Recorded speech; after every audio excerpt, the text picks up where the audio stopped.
নমস্কার শ্রোতা বন্ধুরা, সন্ধ্যায় গল্পের আসর ইউটিউব চ্যানেলে তোমাদের সবাইকে স্বাগত। আজকের গল্প শুভ দৃষ্টি, কলমে দেবিকা সাহা। সকালে খাওয়ার সময় পিসিমণির বলা কথাগুলোতে কেমন একটা লাগছিল শুভর। পিসিমণি তো দৃষ্টির স্কুলের হেডমিস্ট্রেস চিনলেন, আগে থেকেই দৃষ্টিকে চিনত। তবে এরকম ব্যবহারটা কেন করলো দৃষ্টির সঙ্গে? সবার সামনে এরকম একটা কথা বলা চেয়ে দৃষ্টি যে কষ্ট পাবে এটাই তো স্বাভাবিক। ড্রাইভ করতে করতে কথাগুলো ভাবছিল শুভ। হঠাৎ করে ফোনটা বেজে ওঠায় ভাবনাটা ভুলে আপাতত ফোনটা রিসিভ করলো। দৃষ্টির ফোন। হ্যাঁ দৃষ্টি, বলো। বলছি, আজ তোমার ডিউটি শেষ হলে একবার কলেজে আসতে পারবে? আমি আর আহেলি একবার বেরোবো, কয়েকটা জিনিস কেনাকাটার আছে, তাই ভাবছিলাম তুমিও যদি আমাদের সঙ্গে যাও। এত করে বলতে হয় না দৃষ্টি, তোমরা রেডি হয়ে থেকো, আমি কলেজ পৌঁছে যাব। বেশ, রাখলাম। দৃষ্টি ফোনটা রেখে দিতে যাচ্ছিল, তবে শুভর কথা শুনে আবারও ফোনটা কানে নিয়ে বলল, কিছু বলবে শুভ? হ্যাঁ বলছিলাম যে মানে হ্যাঁ বলো না, এরকম কিন্তু কিন্তু করছো কেন? আই লাভ ইউ দৃষ্টি। আচমকায় বিনা নোটিসে শরতের কাশফুলের মতো একটা ভালোবাসার বার্তা শুনে দৃষ্টি লাজুক মুখে ঘরের আয়নাটার দিকে তাকালো। নিজেই খেয়াল করছে লজ্জায় রাঙা হয়ে নিজের মুখটা। দৃষ্টি যে লজ্জা পেয়েছে এটা ফোনের ওপার থেকে বেশ বুঝতে পারছে শুভ। ও নিজেও একটু হেসে দৃষ্টির জন্য আরও কয়েকটা কথা বলে উঠল। এই যে, উত্তরটার অপেক্ষায় রইলাম। এখন ম্যাডাম লজ্জায় রাঙা হয়ে আছেন, এটা বুঝতেই পারছি। ম্যাডামকে এখন আমি সময় দিলাম, উত্তরটা পরের জন্যই তোলা রাখলো বরং। এই লোকটা এরকম অসভ্য হয়ে যাচ্ছে দিন দিন। ইস, এভাবে কেউ বলে? আমার বুঝি লজ্জা করে না? কথাগুলো মনে মনে ভেবেই আবার শুভর জন্য একটা কথা বলে উঠল। শুভ, এবার থামো, লজ্জা করে না বুঝি এসব বলছো? এ বাবা, লজ্জা পেতে যাবো কেন শোনা, নিজের বউকেই তো বলছি। ইস, এবার তুমি থামো। আচ্ছা বাবা, ঠিক আছে, এবারের মতো চুপ করছি, পরেরটা ঠিক পুষিয়ে নেবো। তবে একটা কথা ভেবেই কষ্ট হচ্ছে, তোমার এই লজ্জায় রাঙা মুখটা দেখতে পাচ্ছি না, এটাই যে আফসোস। এই তুমি ফোনটা রাখো তো, বকে যাচ্ছে ছেলেটা। শুভকে আর কিছু বলার সুযোগ না দিয়ে তাড়াতাড়ি ফোনটা কেটে দিল দৃষ্টি। তোমাকে আমি খুব ভালো রাখবো দেখো দৃষ্টি, একটাও অভিযোগ রাখতে দেবো না আমার ওপর। মনে মনে কথাটা ভেবে নিয়ে আবার ড্রাইভিং কনসেন্ট্রেট করলো শুভ। সিঁড়ি থেকে নামতে নামতেই খেয়াল হলো ডাইনিং রুমে মা আর বাবা বসে আছে। সাধারণত সকলের এই সময় মা বাবা একসঙ্গে বসে থাকে না। কোনো বিষয়ে আলোচনার মতো কিছু থাকলেই মা বাবা এভাবে একসঙ্গে বসে থাকে। কিছু হয়েছে নাকি? প্রশ্নটা মনে জাগলেও উত্তরটা এখন পাওয়ার না, যতক্ষণ না মা বাবার কাছে যাচ্ছে। গুড মর্নিং, তোমরা দুজন সকাল সকাল এখানে বসে ব্যাপার কি? সামনে টি টেবিলে রাখা কেটলিটির থেকে কাপে চা ঢালতে ঢালতে মা বাবার উদ্দেশ্যে কথাটা বলল নীলাভন। ছোটু, তোর বাবা আর আমি সঙ্গে একটা কথা বলার জন্যই তোকে ডাকলাম। বাবা, এনিথিং সিরিয়াস? দেখো ছোটু, আমার রিটায়ারমেন্টের সময় হয়ে এসেছে, আর তুমি তো তোমার কেরিয়ারের দিক থেকে অনেক দিনই হলো প্রায় সেটেল। আমার অবসরের পর আমি আর তোমার মা এবার এদিক ওদিক ঘুরে বেড়াবো। সংসারের হাল এবার তোমাকেই ধরতে হবে। বাবা হঠাৎ এই কথাটা এভাবে কেন বলছে কিছুতেই মাথায় ঢুকছে না নীলাভর। যাই হোক, তাও একটু বোঝার চেষ্টা করে পরের কথাটা মা বাবার উদ্দেশ্যে বলল। হ্যাঁ, তোমরা ঘুরবে, এটা তো খুব ভালো কথা। আমি আর তোর বাবাকে বলতে চাই যে এইটুকু কথা বলার পর বাবা মাকে একে অপরের দিকে ইশারা করতে দেখে নীলাভ নিজে থেকেই বলে উঠল, কি ব্যাপার বলো তো, কি বলতে চাও বলো? আমরা চাই তুই এবার নিজের জীবনটাকে নিয়ে ভাব, বিয়ের কথাটা একটু ভাব ছোট। বলা নেই কওয়া নেই, হঠাৎ করে যে বাবা বিয়ের কথা বলে উঠবে এটা ভাবতেই পারেনি নীলাভ। তাই বেচারা শুকনো মুখে একটু বিষম খেল। হ্যাঁ রে ছোটু, তোর বাবা তো ঠিকই বলছে, এবার বিয়ের কথা ভাব। আচ্ছা, তোর কি কেউ পছন্দের আছে? থাকলে বল, আমাদের কোনো সমস্যা নেই। মায়ের মুখে পছন্দের কথাটা শুনে হঠাৎ করে একটা মিষ্টি মুখ ভেসে উঠল চোখের সামনে। আহেলি, আমি তোমাকে কেন ভাবলাম এই পরিস্থিতিতে? শহরের কোলে বিকালটা চলেই এলো। কলেজ শেষ করে আহেলি আর দৃষ্টি গেটের পাশে একটা চায়ের দোকানে এসে বসেছে। আজকে ঘুরতে যাওয়ার প্ল্যানটা দৃষ্টি ইচ্ছে করেই করেছে। ঘুরতে গেলে আহেলির হয়তো একটু ভালো লাগবে, কথাটা ভেবেই প্ল্যানটা করা। জানো বৌমণি, মাস্টার্স কমপ্লিট হলে ভাবছি ছোটোখাটো কোনো প্রাইভেট স্কুলে জয়েন করে যাব। অবশ্যই সেলফ ডিপেন্ডেন্ট হওয়াটা তো সব থেকে আগে দরকার। কি জানো বৌমণি, এটাই তো আমার চাওয়া। এরপর যদি মাস্টার্স কমপ্লিট হওয়ার পর মা আবার বিয়ের কথা তোলে, তখন কি বলে যে মাকে আটকাবো? মা যদি ভাবে কোনো কাজ করবে তো করবেই, তাতে তো আটকানোর সাধ্য কারণ নেই। আর এখন তো আমার নিজের হয়ে বলারও কিছু নেই। সেবার মাকে বলায় ওই সম্বন্ধটা ভেঙে গিয়েছিল। এরপর মা কি আর আমার কোনো কথা বিশ্বাস করবে বা আমাকে ভরসা করবে বলো?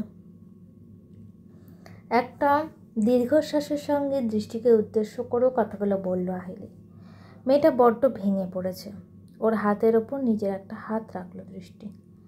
এখন থেকে এত কিছু ভেবো না আহিলি, যা হবে দেখা যাবে। আমি কি এমনি এমনি ভাবছি বৌমণি, তুমিই বলো না। এরপর মা বিয়ে ঠিক করলে আমি কোন মুখে মাকে থামাবো? আহিলির কথাটা হয়তো কোনো অংশে ভুল নয়, তবে ওই যে সব কিছুকে সময়ের হাতে ছেড়ে দিতে হয়, সময়ই বলে দেবে কি হতে চলেছে। আপনি হঠাৎ করে এখানে চলে এলেন কি করে? আমাকে এত প্রশ্ন না করে তুমি আগে এই আইসক্রিমটা ধরো। নীলাভর দিকে একবার রাগে রাগে চোখ করে তাকিয়ে নিল আহিলি। হাতে দুটো আইসক্রিমের কাপ নিয়ে দাঁড়িয়ে আছে ছেলেটা। আমি আইসক্রিম খাই না, আমার ঠান্ডা লেগে যায়, না খেলেও আইসক্রিমটা ধরো। আহিলির হাতে একটা আইসক্রিমের কাপ জোর করে ধরিয়ে দিল নীলাভ। আরে দেখতে পাচ্ছ দাদার বৌমণি নিজেদের মতো টাইম স্পেন্ড করতে এসেছে, সেখানে কাবাব মে হাড্ডি না হলেই হচ্ছে না। এই শুনুন, আমি মোটেও ওদের মধ্যে আসিনি, ওরাই আমাকে নিজে থেকে ডেকেছে। বৌমণি আমাকে বলেছে শপিংয়ে আসার কথা। আহারে, বৌমণি বলল আর উনি চলে এলেন? আরে ঘটে বুদ্ধি শুদ্ধি তো আছে নাকি? এবারে একটু রাগ হলো আহিলির। কোমরে দুটো হাত দিয়ে রাগি রাগি চোখে তাকালো নীলাভর দিকে। মানে কি বলতে চাইছেন আপনি? শুনুন, এরকমভাবে আপনি আমাকে অপমান করবেন না। বাবা, অপমান? এই শোনো, যে যেটা আমি তাকে সেটাই বলি।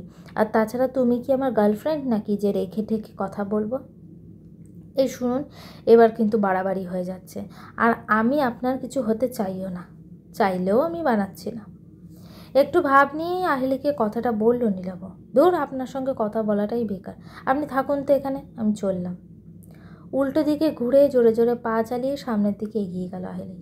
আরে আরে, এত চলে গেল! উফ, মেয়েরা কি এরকমই সাংঘাতিক হয় নাকি? কথায় কথায় রাগ। তুমি এদেরকে কি শুধু রাগ দিয়েই বানিয়েছো ভগবান? একটু অনুরাগও তো রাখতে পারতে। মনে মনে কথাটা ভেবে নিয়ে আহিলের পিছন পিছন নিজেও ছুটল নীলাভ। আরে ম্যাডাম দাঁড়ান, উফ, কতক্ষণ থেকে ডাকছি। আপনিই বা আমার পিছন পিছন আসছেন কেন শুনি? খানিকটা এগিয়ে গিয়ে আহিলিকে অবাক করে ওর হাতটা ধরে নিল নীলাভ। বোকার মতো দৌড়াচ্ছ কেন? হ্যাঁ, তোমার ভালোর জন্যই তো দাঁড়াতে বলছি। আরে বাবা, দাদার বৌমণি কি তোমাকে নিজের মুখে বলবে ওদের প্রাইভেট টাইম দরকার? এটা তোমাকেই বুঝে নিতে হবে। নীলাভর এই কথাটা শুনে আহিরি বেচারি এবার গভীর চিন্তায় ভাবতে বসল। প্রাইভেট টাইম কেন দরকার? ঘরে তো ওরা কথা বলতে পারে একে অপরের সঙ্গে, হঠাৎ মার্কেটে এসে কেন নিজেদের জন্য সময়ের দরকার হবে? ওফ ভগবান, তোমার বুদ্ধি দেখে আমি অবাক হয়ে যাচ্ছি। এই বুদ্ধি নিয়ে যে কী করে তুমি প্রেম করতে সেটাই ভাবছি। এখন দেখছি আমার অ্যানালিসিস একদম ঠিক ছিল, তুমি আস্ত একটা মাথা মোটা। কেন দরকার সেই উত্তরটা না দিয়ে এরকম উল্টোপাল্টা বকবেন না, আমার কিন্তু মাথাটা গরম হয়ে যাচ্ছে। আহিলিকে এভাবে রেগে যেতে দেখে নীলাভর মাথা একটা দুষ্টু বুদ্ধি খেলে গেল। আহিলির হাতটা ধরে আচমকাই মেয়েটাকে অবাক করে দিয়ে ওকে হ্যাচ কাটানে নিজের অনেকটা কাছে টেনে আনলো। তারপর মুচকি হেসে বেশ ভাব নিয়ে বলল, আমি যদি তোমার বয়ফ্রেন্ড হতাম তাহলে এখনই বুঝিয়ে দিতাম প্রাইভেট টাইম কেন দরকার। নীলাভর এতটা কাছে আসায় আহিলির মধ্যে হঠাৎ করেই কেমন যেন জড়তা কাজ করছে। এই লোকটা কী করতে চাইছে আর বলছেটাই বা কী? আপনি কি বলতে চাইছেন? আমার হাতটা ছাড়ুন। খুব শক্ত করে ধরে নেই তো, পারলে ছাড়িয়ে নাও। নীলাভ আবারও ঠোঁটের কোণায় সেরকম মুচকি হাসি টেনে এনে আহিলির উদ্দেশ্যে কথাটা বলল। কোনো ছেলের এতটা কাছে আসা আহিলির কাছেই প্রথম। কেমন যেন একটা অজানা অনুভূতিতে সারা শরীর কাঁপছে। চাইলেও কিছুতেই নীলাভর থেকে নিজেকে ছাড়িয়ে নিতে পারছে না। হাতে থাকা আইসক্রিম কাপটার থেকে আঙুলে করে একটু তুলে নিয়ে আহিলির নাকের ওপর দুষ্টুমি করে লাগিয়ে দিল ছেলেটা। এটা আপনি কী করলেন? কেন, তুমি অন্য কিছু আশা করেছিলে বুঝি? আবারও হেসে পকেট থেকে ফোনটা বের করে টুক করে নিজের ফোন ক্যামেরায় মেয়েটার ছবি বন্দি করে নিল নীলাভ। নীলাভর কাণ্ড দেখে আহেলি আরও কিছু একটা বলতে যাবে, তার আগেই ফোনটা আসায় আপাতত ঝগড়া থেকে বিরত থাকলো মেয়েটা। দাদা ভাইয়ের ফোন, দেখছেন আমাদের খুঁজছে ওরা, কী যে করেন না আপনি। নীলাভর উদ্দেশ্যে একটা মেকি মেজাজ দেখিয়ে ফোনটা রিসিভ করলা। হ্যাঁ হ্যাঁ আসছি দাঁড়া। মানে তোরা এখন বাড়ি যাবি না? কিন্তু আমার তো গানের ক্লাস ছিল। আচ্ছা আচ্ছা আচ্ছা ঠিক আছে, সাবধানে ফিরিস, আমি দেখছি কি করে ম্যানেজ করা যায়। হ্যাঁ টাটা, রাখছি। আহেলি ফোন রাখতেই নীলাভ চোখের ইশারায় জিজ্ঞেস করলো ব্যাপারটা কি। আহেলি বেচারি কিছুই বলতে তো পারলো না, উল্টে করুণ চোখে তাকালো। ওদের একটু দেরি হবে, এখনও কেনাকাটা হয়নি। হ্যাঁ তো তাতে ক্ষতিটা কি? না কোনো ক্ষতি নেই, কিন্তু আমার এখন গানের ক্লাস আছে, আমাকে অত দেরি করে ফিরলে হবে না। হ্যাঁ হ্যাঁ তুমি বেরিয়ে পড়ো, আর তুমি চাইলে আমিও তোমাকে পৌঁছে দিতে পারি। এক্সকিউজ মি, আমি অ্যাডাল্ট, একা একা চলাফেরা করতে পারি, আপনাকে আমার চাই না।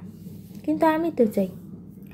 আহিলের উত্তরটা শুনে একটু বড় বড় চোখে এবার নীলাভর দিকে তাকালে ছেলেটা একটু গলা ঝেড়ে পর উত্তরটা দিল, না মানে হেল্প করতে। কথাটা বলেই আহিলিকে আরও খানিকটা অবাক করে দিয়ে ওর হাতটা ধরে নিল নীলাভ। এই যে ম্যাডাম, আইসক্রিমটা কিন্তু গলে যাচ্ছে, এবার কিন্তু এটা শেষ করতে হবে। কিন্তু আপনি মানে কি করছেন কি বলুন তো? আমার কিন্তু জানি মাথাটা গরম হয়ে যাচ্ছে, তো সেই জন্যই তো আইসক্রিমটা খেতে বলছি, মাথা ঠান্ডা হবে। আহেলি যে সুযোগ পেলেই ওকে রাগে ভস্ম করে দেবে সেটা বুঝতে পেরেছে নীলাভ, আর তাই সুযোগটাই আহেলিকে না দিয়ে পরের কথাটা বলে উঠল ছেলেটা।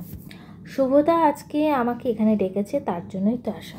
এখন যদি সে এসে দেখে আমি থাকতে তার বোনকে একা একা ক্লাসে যেতে হচ্ছে, ব্যাপারটা কি আর ভালো দেখায় বলো?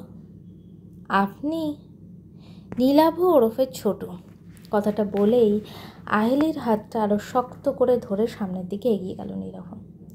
আমি জানি ম্যাডাম ভীষণ রেগে গেছেন আপনি, তবে আমাকে যে কি করতে হবে সেটা আমিও খুব ভালো করে জানি। তোমার রাগ তো আমি ভাঙিয়েই ছাড়বো আহেলি ম্যাডাম। মনে মনে কথাটা ভাবতেই ঠোঁটের কোণায় আবারও একটা মুচকি হাসি ফুটে উঠল নীলাভর। গল্পটি কেমন লাগলো অবশ্যই আমাকে কমেন্ট করে জানিও, আর আমার চ্যানেলের গল্পগুলো যদি তোমাদের ভালো লেগে থাকে চ্যানেলটিকে সাবস্ক্রাইব করে পাশে থেকেও, গল্পের পরবর্তী অংশ খুব শীঘ্রই আসছে।